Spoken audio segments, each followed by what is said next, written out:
혹시 요즘 들어 문득 이런 생각 해보신 적 없으세요? 예전 같지 않다. 몸이 축 처지고, 걸음걸이가 힘에 부치고, 뚜껑 하나 여는 것도 버거워지는 기분. 혹시 느껴보신 적 있으신가요? 이런 작은 변화들이 사실 우리 몸에서 아주 중요한 무언가가 소리 없이 사라지고 있다는 신호일 수 있습니다. 바로 근육이죠. 근육은 단순히 힘만 주는 게 아니에요. 우리 몸을 지탱하고 균형을 잡고 심지어 혈당 조절에도 핵심적인 역할을 합니다. 그런데 나이가 들면서 이 근육이 소리 없이 사라지고 있다는 사실 알고 계셨나요? 60세가 넘으면 매년 1%씩 근육이 줄어들 수 있고 이 속도는 생활 습관에 따라 더 빨라질 수도 있습니다. 근육이 줄어들면 단순히 힘이 약해지는 것을 넘어 쉽게 넘어지고 다치기 쉬워지며 면역력도 약해져 잔병치레가 잦아질 수 있습니다. 계단을 오르내리는 것, 무거운 장바구니를 드는 것, 심지어 의자에서 일어나는 작은 동작 하나하나까지 이 모든 것이 근육의 힘에 달려 있다는 것을 잊어서는 안 됩니다. 이렇게 소중한 근육이 줄어드는 것을 막고 다시 힘찬 몸으로 돌아가는데 가장 중요한 비밀 병기가 바로 오늘 제가 말씀드릴 이것입니다. 너무나 간단하고 우리 주변에 늘 있지만 많은 분들이 놓치고 있는 단 하나의 음식이죠. 오늘 영상에서는 이 중요한 하나의 음식이 무엇인지 그리고 근육을 튼튼하게 지키고 활기찬 노년을 보내기 위해 우리가 반드시 알아야 할 몇 가지 생활 습관들을 자세히 이야기해 드릴 거예요. 이 모든 비법을 알게 되시면 분명 깜짝 놀라실 겁니다. 그러니 놓치지 말고 끝까지 함께 해주세요. 여러분의 남은 인생을 더욱 건강하고 행복하게 만들어줄 소중한 정보가 가득합니다. 자, 그럼 이제 많은 어르신들이 놓치고 있는 근육 건강의 핵심 중의 핵심인 바로 그 하나의 음식에 대해 이야기해 볼까요? 네, 정답은 바로 단백질입니다. 단백질은 우리 몸의 근육을 만들고 유지하는 데 없어서는 안 될 가장 중요한 영양소입니다. 집을 지을 때 벽돌이 필요하듯 우리 몸의 근육을 만들고 낡은 근육을 새 것으로 교체하는데 단백질이라는 벽돌이 꼭 필요한 거죠. 특히 나이가 들면서 우리 몸은 젊었을 때보다 단백질을 효율적으로 사용하지 못하게 됩니다. 똑같은 양을 먹어도 젊은 사람보다 더 많은 단백질이 필요하다는 뜻이죠. 많은 어르신들이 충분한 단백질을 섭취하지 못해서 근육 손실이 가속화되고 그 결과 기력이 없어지고 작은 충격에도 쉽게 넘어지게 됩니다. 넘어져서 뼈가 부러지면 회복하는 데 시간이 오래 걸리고 그만큼 활동량도 줄어들어 근육은 더 빠르게 사라지는 악순환에 빠지게 되죠. 버스에서 손잡이를 잡고 균형을 잡는 일, 이불 정리, 심지어 침대에서 일어나는 작은 동작 하나하나까지 이 모든 것이 근육의 힘에 달려 있다는 것을 잊어서는 안 됩니다. 혹시 병원에 입원하셨을 때 갑자기 기력이 쇠해진 경험이 있으신가요? 그 이유 중 하나가 바로 병원식만으로는 충분한 단백질을 섭취하기 어렵기 때문인 경우도 많습니다.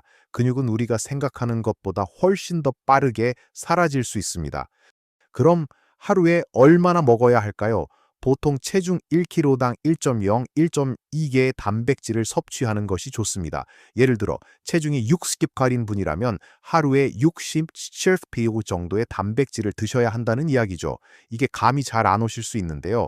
우리 주변에서 쉽게 접할 수 있는 단백질 식품들을 기준으로 보면 계란 하나에 약 6개, 두부 한 모 약 300g에 약 15, 20g, 닭가슴살 100g이 약 29, 마이유수고와 고등어 반마리 100g에 약 20g 정도의 단백질이 들어 있습니다. 이 정도면 하루 권장량을 채우기 위해 생각보다 많은 양을 의식적으로 드셔야 한다는 것을 알 수 있습니다. 그럼 일상생활에서 어떻게 단백질 섭취를 늘릴 수 있을까요? 아침 식사로 든든하게 계란 프라이 2개와 두부 반 모를 드시고 점심에는 살코기가 많은 닭고기나 소고기 혹은 고등어, 삼치 같은 생선이 들어간 식사를 저녁에는 콩이나 두부를 활용한 반찬을 챙겨 드시는 거죠. 특히 한국 식단에서 흔히 볼 수 있는 된장찌개나 청국장에도 콩 단백질이 풍부하게 들어있으니 자주 드시는 것이 좋습니다. 또한 한국인에게 친숙한 멸치, 다시마 같은 해산물도 소량의 단백질을 포함하고 있습니다. 간식으로 우유 한 잔이나 무가당 요거트, 삶은 계란, 혹은 구운 콩이나 견과류를 소량 드시는 것도 좋은 방법이에요. 식사를 할 때마다 한 숟가락이라도 단백질 반찬을 더 챙겨 먹겠다는 마음을 가지면 좋습니다. 어르신들 중에는 이가 안 좋거나 소화가 불편해서 고기를 잘 못 드시는 분들도 계실 거예요. 그럴 때는 부드러운 생선살이나 잘게 다진 고기를 활용한 장조림이나 불고기, 부드러운 두부나 순두부, 그리고 콩으로 만든 음료나 두유를 드셔보세요. 만약 식사만으로 단백질 섭취가 어렵다고 판단된다면 의사나 영양사와 상담 후 단백질 보충제 분말 형태나 음료 형태를 섭취하는 것도 고려해 볼 수 있습니다. 중요한 건 꾸준히 그리고 다양한 단백질원을 섭취하는 거예요. 한 가지 음식에만 의존하기보다는 여러 종류의 단백질을 골고루 드시면 더욱 효과적입니다. 매 식사마다 단백질 음식을 먼저 드시면 필요한 단백질을 충분히 섭취하는데 큰 도움이 될 겁니다. 단백질 섭취의 중요성은 아무리 강조해도 지나치지 않습니다. 하지만 단백질만으로는 충분하지 않아요. 근육을 튼튼하게 만들고 유지하는 데에는 단백질 섭취와 더불어 아주 중요한 또 다른 요소가 필요합니다. 다음 이야기에서는 바로 그 중요한 요소에 대해 자세히 다뤄볼게요. 우리 몸의 근육을 깨우는 또 다른 비법, 지금 바로 알아봅시다. 앞서 단백질이 근육을 만드는 가장 기본적인 재료라고 말씀드렸죠. 그런데 이 재료만 쌓아둔다고 해서 멋진 건물이 뚝딱 지어지는 건 아니잖아요. 바로 그 재료들을 제대로 활용해서 튼튼한 근육을 만들어주는 과정이 필요합니다. 그것이 바로 적절한 운동입니다. 많은 어르신들이 걷기 운동만으로 충분하다고 생각하시는데요. 물론 걷기도 중요하고 전신 건강에 좋지만 근육을 키우고 싶다면 저항 운동이 반드시 필요합니다. 저항 운동은 우리 근육에 적당한 부하를 주어서 근육이 더 강해지도록 자극하는 운동을 말합니다. 헬스클럽에서 역기를 들거나 탄력 밴드를 이용하거나 심지어 자기 체중을 이용한 간단한 동작들도 모두 저항 운동이 될 수 있어요. 그렇다고 너무 거창하게 생각하실 필요는 없습니다. 처음부터 무리할 필요도 없고요. 집에서 의자에 앉았다 일어서기, 벽 짚고 팔굽혀펴기, 가벼운 아령이나 물병 들고 팔 들어 올리기 같은 간단한 동작부터 시작해 보세요. 아파트 복도나 공원에서 가볍게 걷는 대신 중간에 벤치에 앉았다 일어서는 것을 반복하거나 계단을 오르내리는 것도 좋은 저항 운동이 됩니다. 하루 15분에서 30분 정도, 일주일에 2, 3회만 꾸준히 해주셔도 눈에 띄는 변화를 느끼실 수 있을 거예요. 운동을 시작하기 전에는 반드시 가볍게 스트레칭을 해서 몸을 풀어주고 운동 중 통증이 느껴지면 즉시 중단하는 것이 중요합니다. 무리한 운동은 오히려 독이 될 수 있으니 내 몸의 신호에 귀 기울이며 천천히 강도를 높여가는 것이 현명합니다. 혹시 관절이 불편하다면 수영이나 아쿠아로빅처럼 물속에서 하는 운동은 관절 부담을 줄이면서도 근력 강화에 도움이 됩니다. 운동은 단지 근육만 키워주는 게 아닙니다.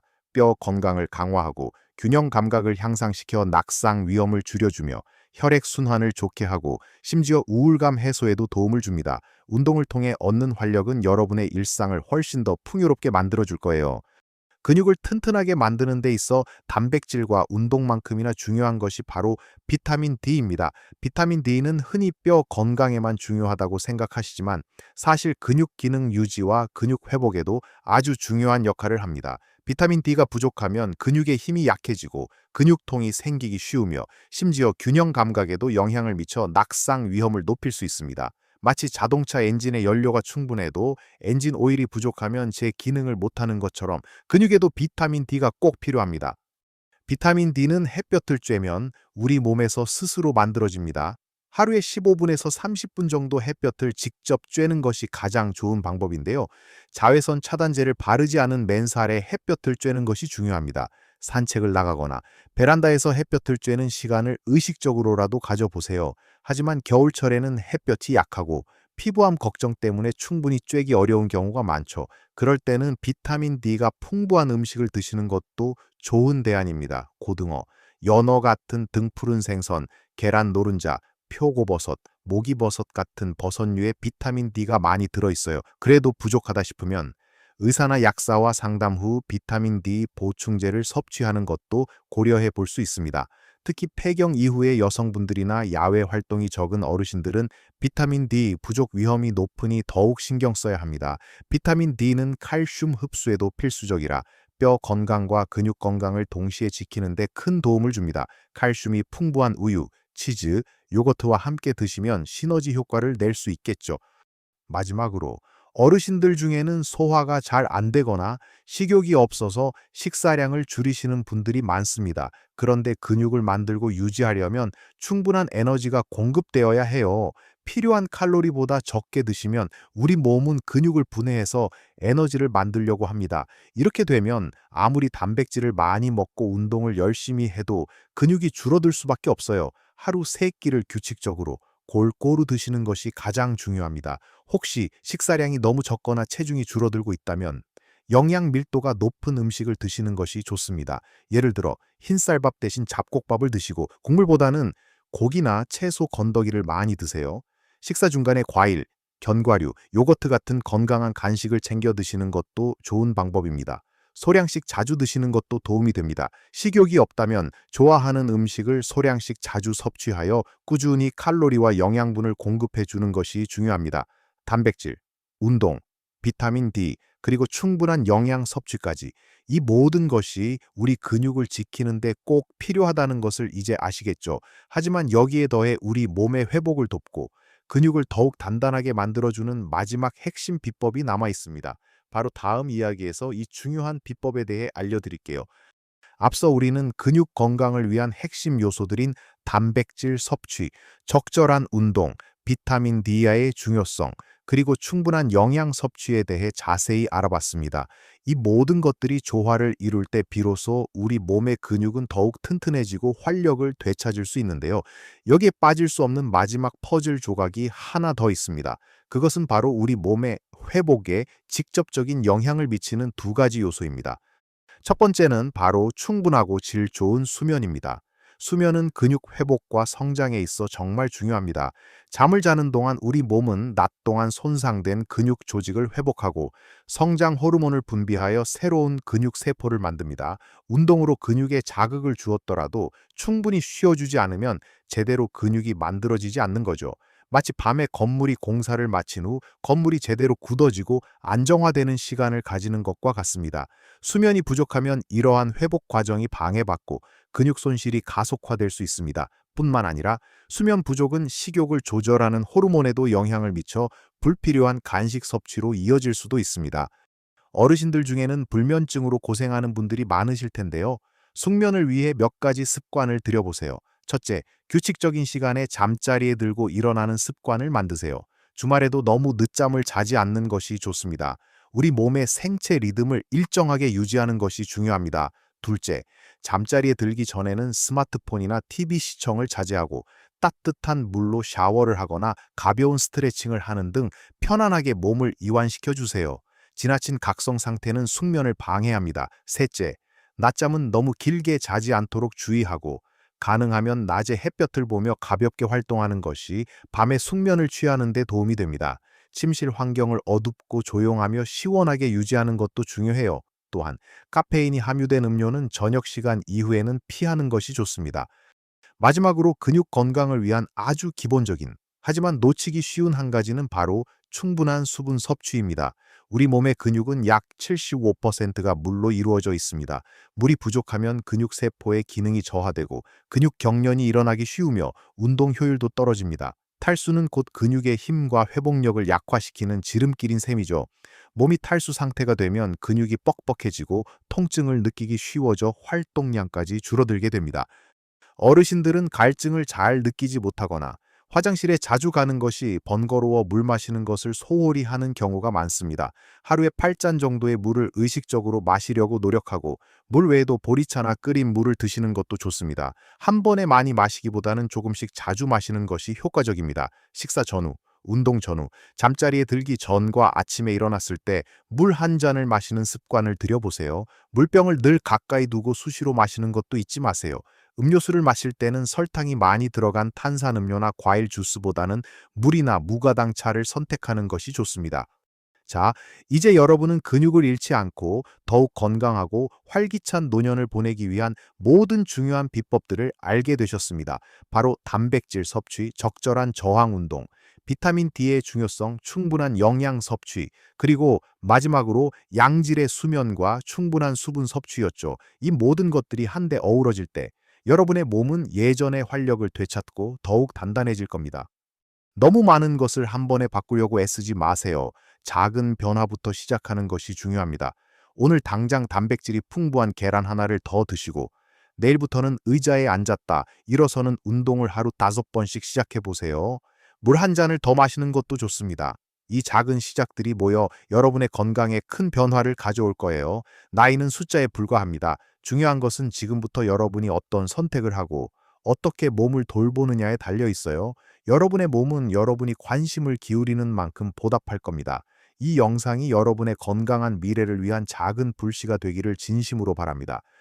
오늘 영상이 도움이 되셨다면 좋아요 버튼을 꾹 눌러주시고 혹시 궁금한 점이나 여러분만의 건강 비법이 있다면 댓글로 자유롭게 나눠주세요. 다른 분들께도 큰 도움이 될 거예요. 그리고 앞으로도 건강하고 활기찬 노년 생활을 위한 유익한 정보를 얻고 싶으시다면 저희 채널을 구독해 주시는 것도 잊지 마세요. 알림 설정까지 해두시면 새로운 영상이 올라올 때마다 바로 확인하실 수 있습니다. 늘 건강하고 행복하세요. 여러분의 빛나는 노년을 응원합니다.